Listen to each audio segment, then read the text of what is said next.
Hello guys, এই দেখেন এক লোক মরে গেছে, এখন তারা জানাজা দিচ্ছে। বন্ধুরা একটু বেশি বেশি লাইক আর কমেন্ট করেন, তাহলেই তো আমার ইনকাম হবে।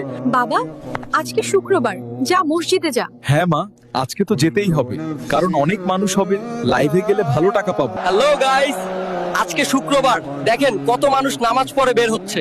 একটু বেশি বেশি শেয়ার করেন ভাই, তাহলেই তো ইনকাম হবে। বাবা, আজান দিচ্ছে, যা নামাজে যা। আরে নামাজ পড়ার অনেক বয়স আছে, এখনো আগে যাই।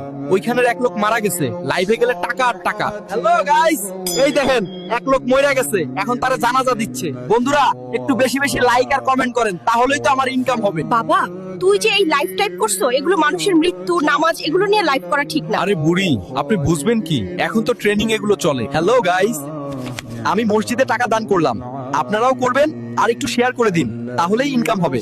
হ্যালো গাইস, আমি একটি বৃদ্ধ লোককে সাহায্য করছি, একটু বেশি বেশি লাইক কমেন্ট শেয়ার করুন, তাহলেই তো ইনকাম হবে। আসসালামু আলাইকুম। আমরা এই ভিডিওটি করার উদ্দেশ্য হলো, এখনকার কিছু কিছু ব্লগাররা ঠিক এরকমই করে। মানুষ মারা গেলে ক্যামেরা নিয়ে চলে যায়, মসজিদে ভিডিও করে, ধর্ম জাত কিছুই মানে না। তাই তাদের বলি, এগুলো না করে আল্লাহর পথে আসুন। ধন্যবাদ।